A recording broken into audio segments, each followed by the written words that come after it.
What are emotions really? Well, we know that the body itself is an energy field. In fact, we know that everything in the universe is really ultimately energy, thanks to the work of people like Albert Einstein. If you could take your hand and focus on that hand with a big microscope, if you were to zoom in about 100 million power magnification, you might be looking face to face with a single individual atom. And if you were to look inside that atom, you'd see that there's really nothing in there but empty space and some little infinitesimally tiny energies that are zipping around at the speed of light. And that is still your hand. That is what we are. We are beings of pure energy. And we know that thought is an energy. Think about this. Have you ever sat in the back of a boring meeting and you're staring, fixated on the back of someone's head a number of rows up? If you continue to stare at the back of their head, what will happen? Most people have had this experience. After a minute or so, that person will turn around and look right into your eyes. How do they know that you're looking at them? Good question. So thought is energy.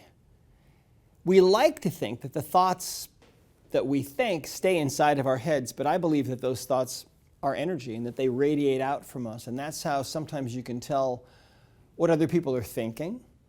We know that emotions are also energy. And it appears that each emotion has its own specific frequency of vibration. So that if you're feeling an emotion of anger, you're feeling a different frequency, a different energy, than if you were feeling an emotion of sadness. And grief is different than that, and shame is different from that. So all emotions have their own specific vibrational frequency. Let's take a look for a moment at some Kirlian photographs. Now, Kirlian photography was developed back in 1939 in the Ukraine by a man named Semyon Kirlian. If we look at this picture on the right side, we can see a Kirlian photograph of the fingertips of a living human being. Now, Kirlian photography is not done with any kind of light at all, but instead, what it seems to record is the energy field of living things. This has been studied extensively in Russia and other countries. The fingers of healers will exhibit a more powerful, more intense energy field.